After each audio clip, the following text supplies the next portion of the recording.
तो आज से आपका जो है एक्सेल का मैक्रोज वाला पार्ट स्टार्ट होता है। ठीक है सर। अब मैक्रोज में जो देखिए मैक्रोज हैंडलिंग करने के लिए सबसे कुछ चीजें को ध्यान में रखी जाती है, वो चीजें पे हम डिस्कस कर लेते हैं कि मैक्रो राइट करने से पहले या मैक्रो के प्रोग्राम करने से पहले थोड़ी सी बेसिक चीजें हैं, इसके बारे में आपको पता होना चाहिए। सबसे पहले कि आपके पास डेवलपर टैब होना चाहिए। अब पहले बताइए सर, आप कौन सा ऑफिस यूज कर रहे हो, वर्जन कौन सा आपके पास? 2007 है। 7 है, ठीक है। अगर 2007 है तो आपके पास विंडोज 7। नहीं, ये ऑफिस की बात कर रहा हूँ सर मैं।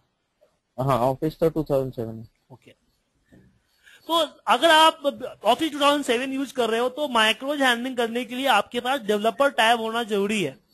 बाय डिफॉल्ट डेवलपर टैब नहीं होता है, लाने के लिए आप एक्सेल ऑप्शन में यहां show developer tab in the ribbon click करोगे। लेकिन अगर आपके पास ऑफिस 2010 या 13 मिला कहीं पे, तो ये ऑप्शन यहां पे आपको विजुअल नहीं होगा। तो ये जानना जरूरी है आपको कि कहां मिलेगा आपको। तो अगर मैं 2013 की बात करूं, एक्सेल 2013 की, तो यहां पे आपको मिलेगा ऑप्शंस के अंदर में, यहां कस्टमाइज रिबन, यहां पे आपको दिखेगा डेवलपर। तो डेवलपर टैब होना जरूरी है। दूसरा, आप अपने फाइल को जब भी आप कोई मैक्रो वाली फाइल सेव करोगे, उसको सेव करोगे मैक्रो अनेबल वर्कबुक।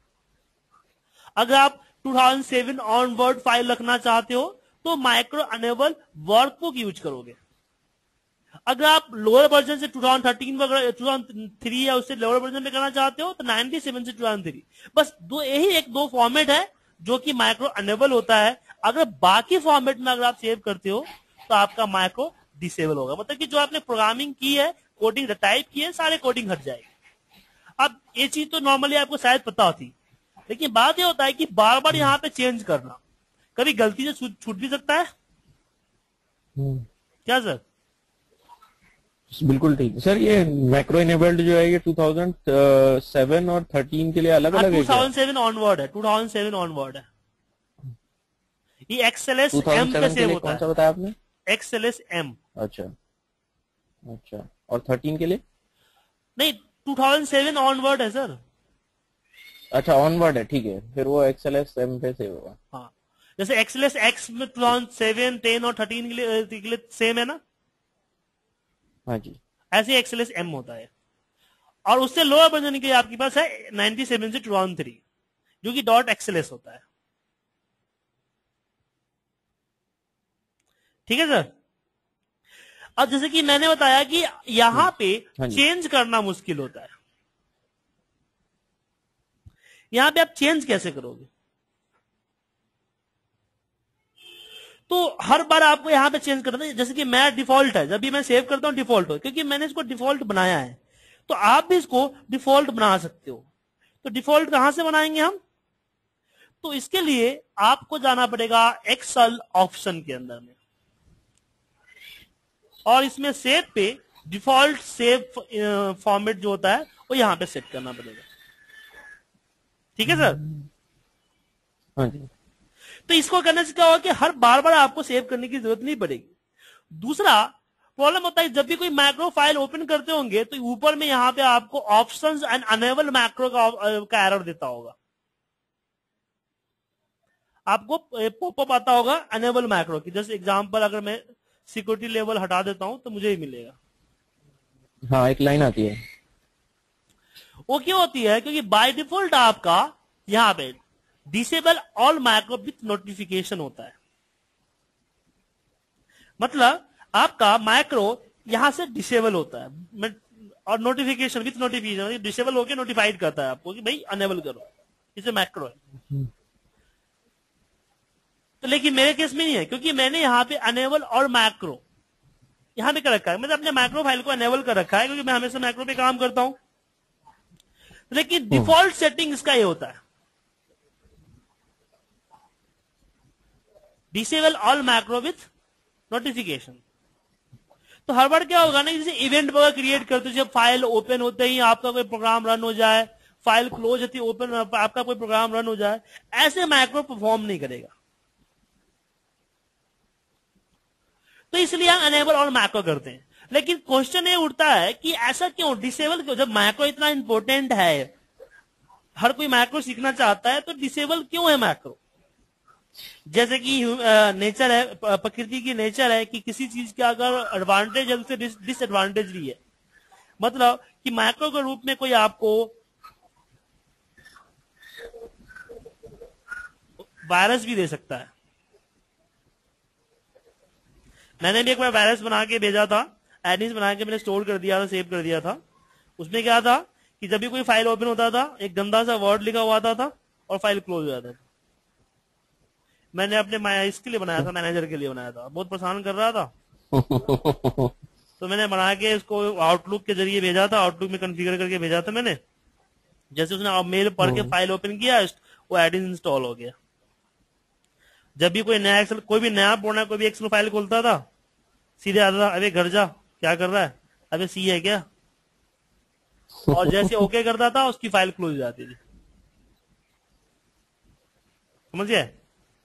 तो इस तरह के वायरस आ सकते हैं। या फिर मुझे एक वायरस रिसीव हुआ था, वो क्या करता था, मेरे आउटलुक से मेरे आउटलुक में जितने भी कॉन्टैक्ट है ना, उस कॉन्टैक्ट पे मेरे आउटलुक से मेल भेजने स्टार्ट, अपने एक प्रमोशनल मेल भेजना स्टार्ट कर देता।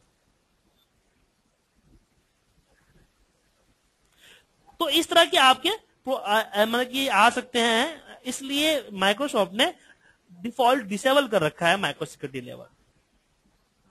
लेकिन अगर आपको हमेशा माइक्रो पे काम करना है या माइक्रो इवेंट प्रोसीजर करना है, तो आप अपने सिस्टम में माइक्रो अनेबल वर्कबुक इसका यूज करना।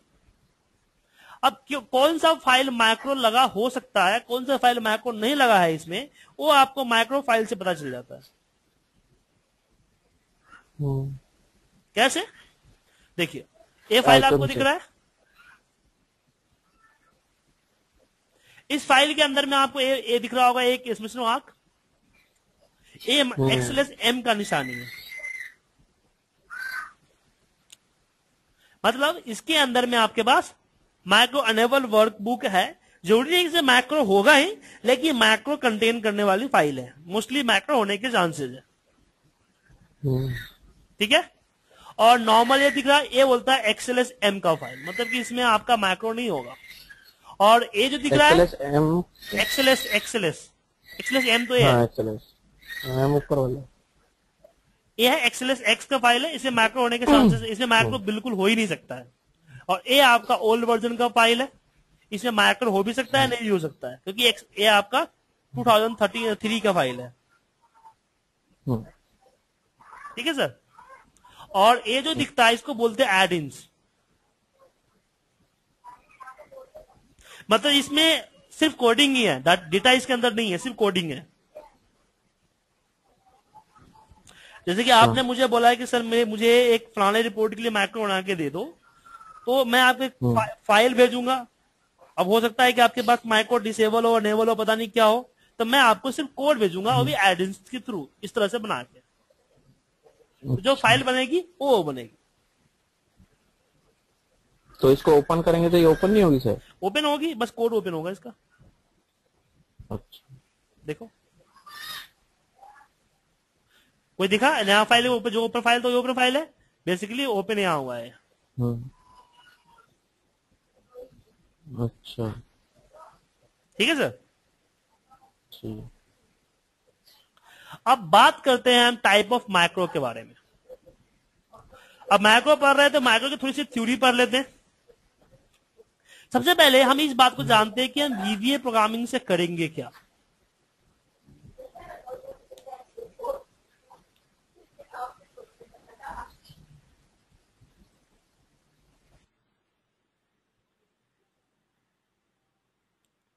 मैक्रो प्रोग्रामिंग से हम करेंगे क्या? तो बेसिकली वीवीए जो है, अब बहुत सारे लोग बोलते हैं सर मैक्रोज अलग है, वीवीए अलग है। नहीं, मैक्रोज पार्ट ऑफ द वीवीए है। जब वीवीए अगर एक फैक्ट्री है तो मैक्रोज उसका प्रोडक्ट है। तो मैक्रोज बनाने के लिए ही वीवीए का यूज किया जाता है।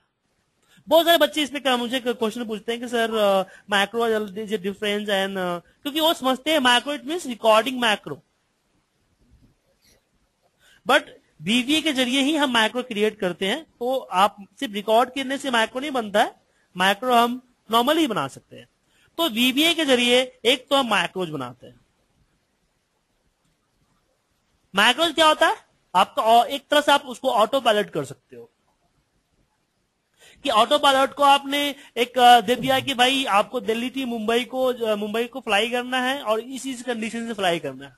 उसी तरीके से मैक्रोज के अंदर में हम कोड करते हैं कि भाई यहाँ पे जाना है, फाइल ओपन करना है, कॉपी पेस्ट करना है, पाइवट बनाना है, इसको मेल करना है, वगैरह वगैरह। तो मैक्रोज उसी स्टेप को फॉलो कर देता है। मतलब आप जो काम मैनुअल करते हो वो काम भी सेम आप ही के मैनुअल तरीके से भी वो करता है, लेकिन आपसे 1000 टाइम फास्ट करता है और 0% एरर के साथ। इसलिए मैक्रो यूज किया था। अब बट क्वेश्चन है कि मैक्रो जब कहां यूज करोगे, क्या हर काम के लिए मैक्रो यूज करोगे? और आपके बॉस ने आपसे मांगा कि भाई मुझे एक सेल्स समरी दे दे। अब सेल्स समरी के लिए भी आप क्या मैक्रो अगर कोड करोगे, रिकॉर्ड करोगे? जी नहीं। मैक्रोज का यूज हम वहां पे काम करते हैं जहां पे मेरा टाइम कंज्यूम होता है, जिसके रूटीन वर्क। आप डेली आपकी एक फाइल है जिसको बनाने में 3 से 4 घंटे लगते हैं, ठीक है, पर डे आपको 3 से 4 घंटे लगते हैं। और सेम डेटा का सिर्फ डेटा चेंज होता है, डेटा का फॉर्मेट सेम रहता है और रिपोर्ट फॉर्मेट सेम होता है और रिपोर्ट बनाने का तरीका सब सेम होता है। तो उस केस में हम क्या करेंगे, ऑटोमेट कर देंगे। या फिर कोई लेंथी वर्क जिसमें मैनुअल प्रॉब्लम हो सकती है, जैसे कि आपको पास एक डेटा है उसको क्लीन करना है, मैनुअल क्लीन करने में आपको काफी टाइम कंज्यूम होगा, कोडिंग करने में आपको 5 से 10 मिनट टाइम लगेगा और आपका प्रॉब्लम 2 मिनट में सॉल्व हो जाएगा रिटर्न करते हैं। या फिर मैनुअल वर्क में से मान लीजिए आपको महीने में 1 दिन ही आता है, आपको पर मंथ क्या करना होता है कि आपको 1500 एम्प्लॉय को उसके सैलरी स्लिप मेल करने होते हैं। है तो काम 1 दिन का, अगर आप मैनुअल करते हो तो 1500 मेल को आपको क्रिएट करके मेल करना पड़ेगा। तो यहां पे हम वीवीए प्रोग्रामिंग यूज करेंगे, मैक्रो यूज करेंगे, जिसके अंदर में हम इवेंट डालेंगे कि भाई इस फलाना मेल आईडी पे फलाने फाइल को मेल करना है।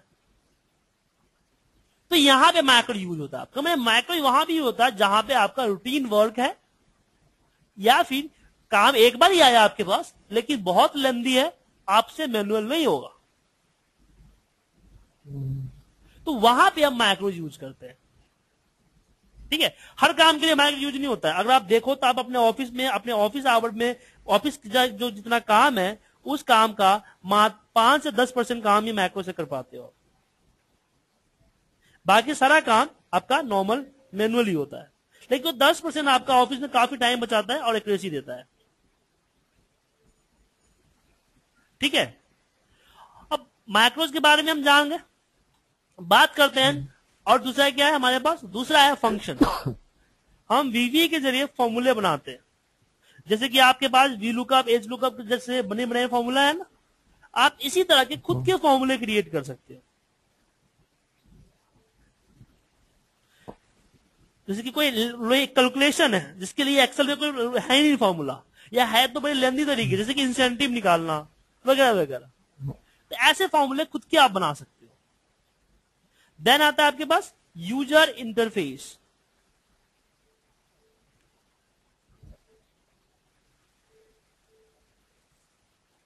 ये आपका आता है यूजर फॉर्म। मतलब कि आप राइट क्लिक करते हो, पेस्ट स्पेशल, ये दिख रहा है आपको, एक तरह का एक डायलॉग बॉक्सेस है। ऐसे डायलॉग बॉक्सेस बनाने के लिए यूज होता है इंटरफेस। जैसे आपको पाइवट लगाना है तो पाइवट के लिए क्या होता है कि स्टेप बाय स्टेप हम यूज करते हैं। फिर नेक्स्ट करेंगे, फिर डेटा सिलेक्ट होगा, फिर नेक्स्ट करेंगे। अब डेटा सिलेक्ट नहीं कर रहे हैं तो बोल रहा है ना रेफरेंस नॉट वैलिड। ऐसे मान लीजिए आपने अगर एक प्रोजेक्ट रिपोर्ट बनाया जो कि जिसके अंदर आपने 15 मैक्रो क्रिएट किए, अब मैक्रो को सिक्वेंसली रन करना है। अब मान लो कि कहीं से डेटा कॉपी आएगा, देन पाइवट लगेगा, तब कॉपी करने के लिए आपने अलग मैक्रो बनाया, पाइवट लगाने के लिए अलग मैक्रो बनाया। तो आप पहले आपका सीक्वेंस क्या होगा, पहले कॉपी करने वाला मैक्रो रन होगा, देन उसके नीचे पाइवट वाला मैक्रो रन होगा। अब मैक्रो लिस्ट में सारे शो करेंगे इस तरीके से। अब इसे कौन सा मैक्रो पहले रन करना है कैसे पता चलेगा? तो उसके लिए हम यूजर फॉर्म क्रिएट करते हैं, जो डायलॉग बॉक्सेस होता है, one by one, step by step हमें एक काम खत्म होने पे दूसरा काम के लिए पॉपअप आता है। तो इस तरह के डायलॉग बॉक्सेस क्रिएट करने के लिए हम यूज करते हैं यूजर फॉर्म। तो VBA से हम 3 काम करते हैं, macros, functions and user form. मतलब कि VBA जो फैक्ट्री है उसका 3 प्रोडक्ट है, macro, function and user form. अब मैक्रो के टाइप के बारे में जानते हैं। मैक्रो के बेसिकली 2 टाइप है। पहला टाइप है पब्लिक मैक्रो। अब जनरली जो मैक्रो रिकॉर्ड करते हो, ये जहां दिस वर्कबुक या फिर न्यू वर्कबुक जो आता है यहाँ पे, या फिर आप जो सब्जेक्ट करके मैक्रो लिखते हो, जैसे मैंने कल आपके कल 2 क्लासेस में आपको बताया थे, सब करके मैंने लिखा था, वो सारे मैक्रो पब्लिक मैक्रो होते हैं। तो पब्लिक मैक्रो मतलब क्या हुआ कि उस मैक्रो को हम किसी भी फाइल में रन कर सकते हैं। मैक्रो जो है वो जिस फाइल में कोड होता है उसी फाइल में सेव होता है और उसको हम पब्लिकली डिस्ट्रीब्यूट करते हैं। जिसको मैं फाइल भेजूंगा वो साथ में हर किसी को वो फाइल जाएगा, उस फाइल के साथ मैक्रो भी जाएगी। मतलब कि एक फाइल में मैंने मैक्रो लगा दिया, जो उस फाइल को एक्सेस कर सकता है वो सारे मैक्रो को भी एक्सेस कर सकता है। तो पब्लिक मैक्रो पब्लिकली, एक तो फाइल जब तक ओपन है तब तक मैं किसी भी फाइल में रन कर सकता हूं, पब्लिकली इसको किसी को भी दे सकता हूं, और जो इस फाइल को एक्सेस करेगा उस मैक्रो को भी एक्सेस कर सकता है। तो जो सर जो हम सब लिखते हैं वो पब्लिक होता है? हाँ, पब्लिक होता है। अच्छा। दूसरा आपके पास आता है प्राइवेट मैक्रो।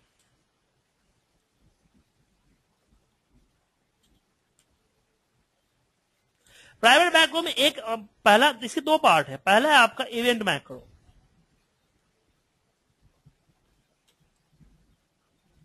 इवेंट मैक्रो मतलब क्या हुआ कि इस पब्लिक मैक्रो को आपको मैक्रो लिस्ट से रन करना पड़ता है, यहां से रन करना पड़ता है।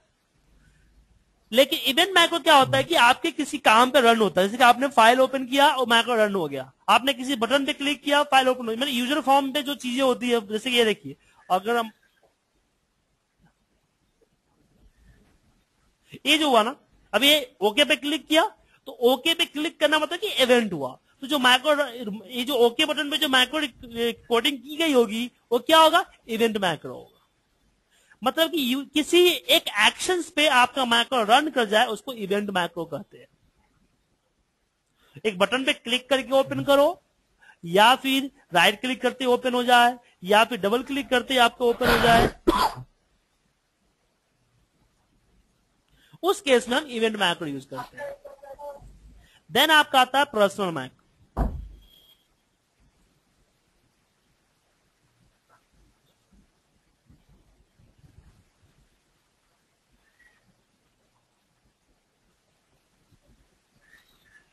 पर्सनल मैक्रोज, अब जैसे कि मैंने बताया आपको, पब्लिक मैक्रो क्या है कि जिस फाइल में हम कोड करते हैं उसी फाइल में सेव होता है। क्या सर? और जब तक मेरा फाइल ओपन है तब तक मैं किसी भी फाइल में रन कर सकता हूं। जैसे मैंने फाइल क्लोज किया, दूसरे फाइल में रन नहीं होगा। जैसे कि देखिए यहां पे मैक्रो लिस्ट आ रहा है ना आपको सर, क्यों आ रहा है? क्योंकि 123.xlsm ओपन है मेरा।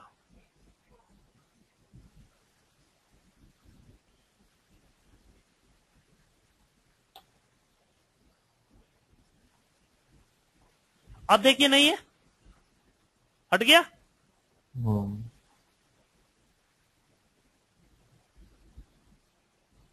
तो क्या हुआ कि अगर आप कोई अपना टूल्स क्रिएट करते हो, जैसे कि शॉर्टकट वगैरह क्रिएट करते हो, तो उसको किसी फाइल में अगर क्रिएट करोगे तो क्या होगा कि आपको रन करने के लिए पहले उस फाइल को ओपन करना पड़ जाएगा।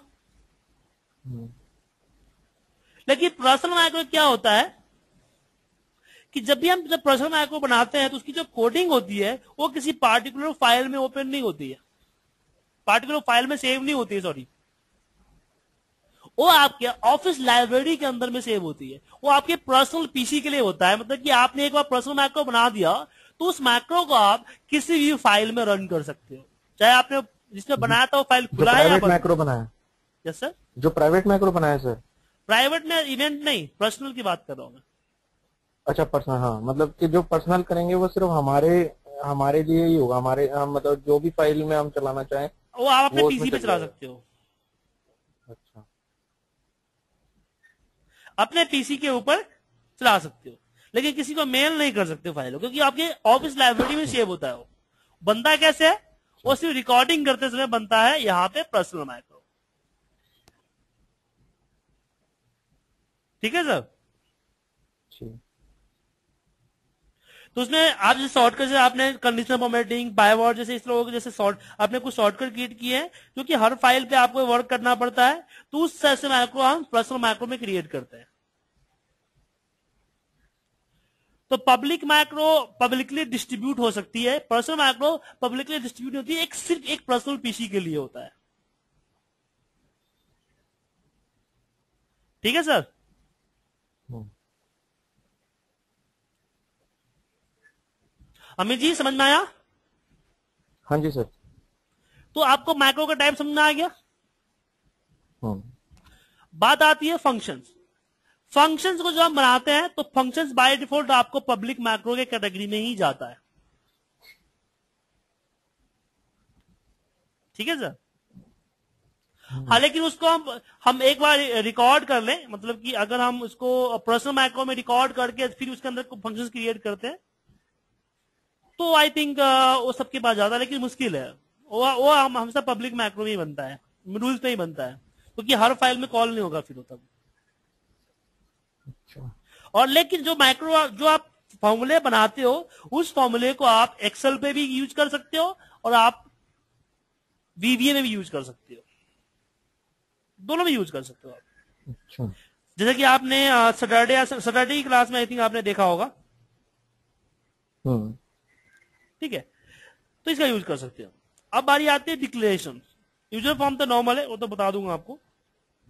बारी आती है डिक्लेरेशन की, इस मैक्रोज को हम डिक्लेयर कैसे करें। तो उस मैक्रो को डिक्लेयर करने के लिए आपको विजुअल बेसिक नाम का जो ऑप्शन है उस पर क्लिक करना पड़ेगा। इसका शॉर्टकट है Alt F11।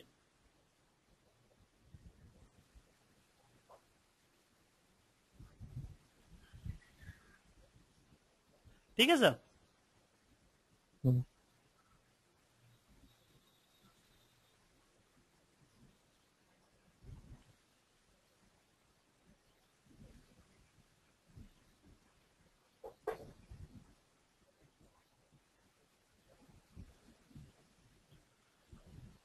तो जब भी आप अगर विजुअल बेसिक ओपन करते हो तो आपके पास इस तरह का मेनू ये आता है। अब इसमें कुछ चीजें होनी चाहिए।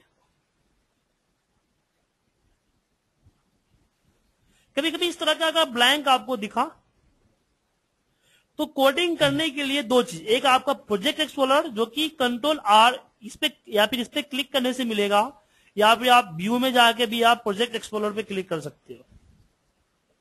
हम्म। दूसरा आपका प्रॉपर्टी बार, दोनों चाहिए। दो चीज आपके पास कंपल्सरी है। अब कोडिंग करेंगे क्या, हम कोडिंग इस पे भी डबल क्लिक करके कर सकते हैं, इसको भी क्लिक करके कर सकते हैं, लेकिन जो सीट 1 सीट 2 दिस वर्कबुक में जो हम कोड करते हैं वो इवेंट मैक्रो का, प्राइवेट मैक्रो के इवेंट मैक्रो का पार्ट होता है। क्यों? क्योंकि इवेंट मैक्रो को हम वही करते हैं जैसे वर्कशीट, और यहां पे हमने बोला एक्टिवेट। जब मेरा कर्सर एक्टिवेट हो, दिख रहा है यहाँ पे प्राइवेट सब वर्कबुक एक्टिवेट। हम्म।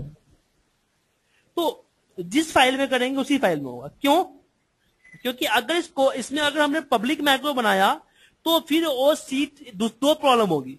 एक तो पहली सीट 2 के साथ सेव हो जाएगी, अगर किसी ने सीट 3 को डिलीट किया तो आपकी कोडिंग भी डिलीट हो जाएगी।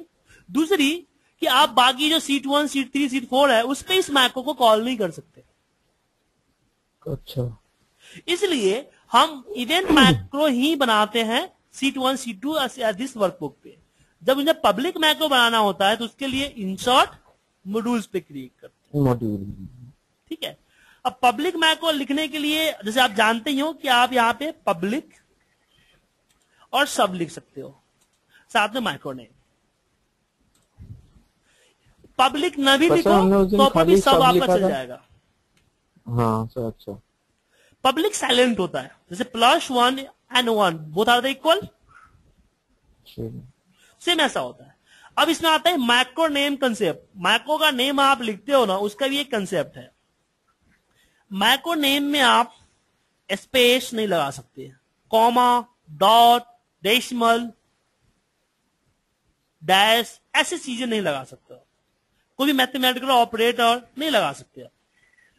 जैसे टेस्ट टुडे इस तरह का नाम अगर लिखोगे तो आपका वो नाम एक्सेप्ट नहीं होगा।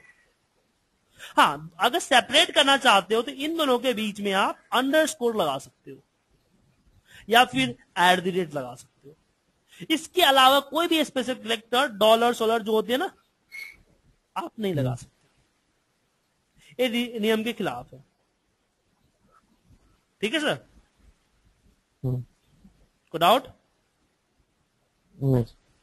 एक ये पूछना था, ये जो आपने लिखा था कि शीट 1 के अंदर अगर हम कोई मैक्रो बनाते हैं तो वो प्राइवेट मैक्रो के नाम से सेव हो रहा है, अगर हम दिस वर्कबुक बनाते हैं तब भी वो प्राइवेट ही है?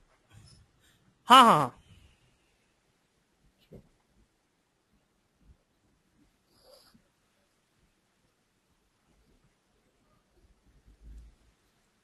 ठीक है। अब इसमें आगे बढ़ते हैं। अब इसमें नेम में एक होता है कि आप अल्फा न्यूमेरिक नेम नहीं दे सकते हो, वरना रन नहीं होगा आपका। जैसे कि T1 3 डिजिट तक अल्फा और 3 विथ न्यूमेरिक नहीं दे सकते हो आप, सिर्फ अल्फा दे सकते हो लेकिन विथ न्यूमेरिक नहीं दे सकते हो आप। क्यों? क्योंकि फिर वो आपका सेल नेम हो जाता है। T1 नाम का सेल है, जैसे आप मैक्रो में जाओगे ना, T1 सेलेक्ट करोगे तो यहां पे देखो रन नहीं हो रहा है। क्यों? क्योंकि यहां पे देखो T1 पे आ गया आपका कर्सर जो आएगा और T1 पे चला जाएगा। तो T1 नाम का मैक्रो आप क्रिएट नहीं कर सकते, मतलब कि अल्फा न्यूमेरिक 3 डिजिट तक का अल्फा और साथ में न्यूमेरिक का जो चीजें होती है वो मैक्रोज आप क्रिएट नहीं कर सकते। ठीक है सर? हेलो, तो मैक्रो नेम समझ में आ गया? हेलो, हाँ सर, आवाज आ रही है ना मेरी सर? हाँ हाँ आ रही है सर। और दूसरा, जैसे कि यहाँ पे कॉपी पेस्ट, जो एक्सेल में कोड वगैरह है तो उसका ये मैक्रो नेम कोई एक्सेप्ट करता है, कोई एक्सेप्ट नहीं करता है, तो आपको यही रहेगा कि आप इग्नोर करो इस तरह का नाम देने में।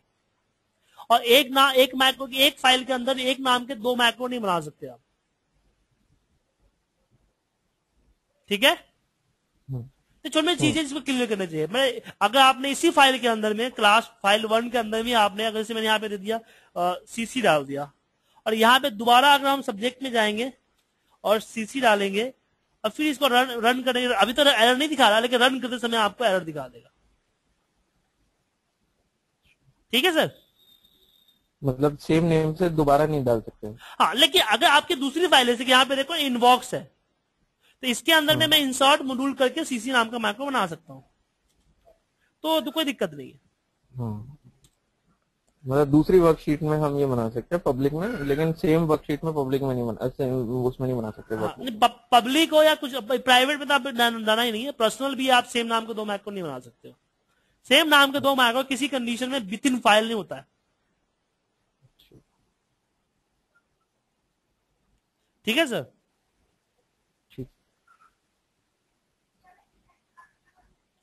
चलिए अब आगे बढ़े इसमें।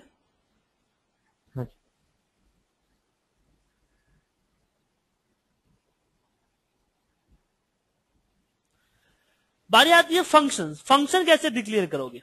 जैसे कि आप देखिए, आपने देखा लास्ट क्लास में फंक्शन डिक्लेयर करने के लिए होता है आप इस तरह से फंक्शन नेम जो भी देना चाहते हो, और फंक्शन नेम भी आपका मैक्रो नेम नहीं होना चाहिए। आपने मैक्रो नेम बना रखा है, उस नाम का फंक्शन नहीं हो सकता है।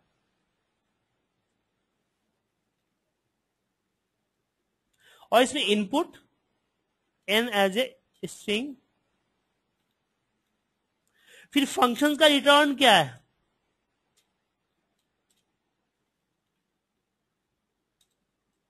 ठीक है, दो चीजें दिया, ये देना जरूरी नहीं है, लेकिन इसका कहीं पे फायदा होता है जो आगे की क्लासेस में आपको बताऊंगा मैं। तो फंक्शन डिक्लेयर इस तरीके करते हैं। आप देखोगे आपने इनबॉक्स नंबर नाम के फाइल में यहां पे cc1 करके आप यहां पे दिख जाएगा, लेकिन किसी अलग फाइल में अगर मैं यहां पे इक्वल cc करूं तो मुझे यहां पे उस मैक्रो का फाइल नेम नहीं दिख रहा है। लेकिन मैक्रो है, हम उसको वर्क कर सकते हैं। कैसे करेंगे? उसके लिए आपको आना पड़ेगा फंक्शंस वाले टैब पे, एफएक्स वाले टैब पे, और इसमें आपको करना पड़ेगा यूजर डिफाइन, और यहां पे आपको फिर ओके करोगे, देन अप्लाई करोगे।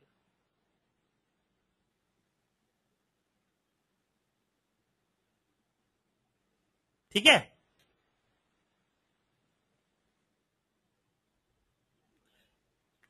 Good out sir. Hello Amit ji. तो हाँ जी सर, मैं कह रहा हूँ कि इसके अंदर जो इनबॉक्स करके लिखा आ रहा है, ये दूसरी वर्कशीट का रेफरेंस दे रहा है मतलब। हाँ हाँ अच्छा। ठीक है सर। मतलब ये बता रहा है फंक्शन तो बन गया है, लेकिन वो इस वर्कशीट के लिए नहीं है, वो किसी और वर्कशीट का फंक्शन है। सर पब्लिक मैक्रो के कंसेप्ट पे चलता है ना, कि ये किसी और फाइल में बना है ना, तो इस फाइल पे वो इस फाइल के हाँ। लाइब्रेरी में शो नहीं करेगा। उसको रन करने का आप रन कर सकते हो, वर्क करेगा, अच्छा। एरर नहीं देगा, काम बट करेगा, शो नहीं। लेकिन उसको आप टाइप करके नहीं ला सकते। उसके लिए आपको एफएक्स में जाकर डालना पड़ेगा, फिर आपको टाइप करने के बाद पता चलेगा। मतलब वो नीचे आपको जो ऑटो सजेशन आता है ना, उस ऑटो सजेशन में नहीं आएगा। अच्छा। ठीक है सर? ठीक। कोई डाउट इसमें? नहीं सर। तो फंक्शन डिक्लेयर करना आ गया सर आपको। हम्म। उसके बाद बारी आती है यूजर फॉर्म की। तो यूजर फॉर्म भी इस तरीके से हम इसको डिक्लेयर करते हैं। तो इंसर्ट में यूजर फॉर्म, और फिर इस फॉर्म में जो यहाँ पे बटन दिए गए हैं वो सारा बटन अप्लाई करके उस पर कोडिंग करना होता है। तो इस तरह के डायलॉग बॉक्स जो भी क्रिएट करना चाहते हो यहां से आप क्रिएट कर लो, और इसको बाहर किसी मैक्रो के जरिए, किसी बटन के जरिए इसको रन कर। देखिए यहाँ पे आ रहा है ना, कंपाइल एरर, हम्म। दो डुप्लीकेट मान मतलब हो रहा है ना, इसको एक, क्योंकि हर मैक्रो में प्रॉब्लम करेगा ये, आप अगर डबल नाम बनाया तो आपने। हम्म। फिर इस यूजर फॉर्म को आप इस तरह से बाहर अपना परफॉर्मेंस दे सकते हो। हम्म। तो ये सारी चीजें पे हम आगे सीखेंगे। आपको मैंने इंट्रो दिया कि इसमें आपको कुछ चीजें क्लियर हो गई, बेसिक चीजें पर्सनल पब्लिक के बारे में समझ में आ गया।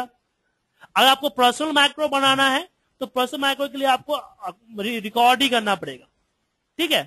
बट प्रॉब्लम आती है सर, बट हमें तो कोडिंग करनी है, हमें रिकॉर्ड नहीं करना है। तो एक बार पर्सनल मैक्रो रिकॉर्ड कर लो, फिर स्टॉप करके फिर उसकी कोडिंग जाके चेंज कर दो। हम्म। ठीक है ना? ठीक। Without sir? नहीं। ओके।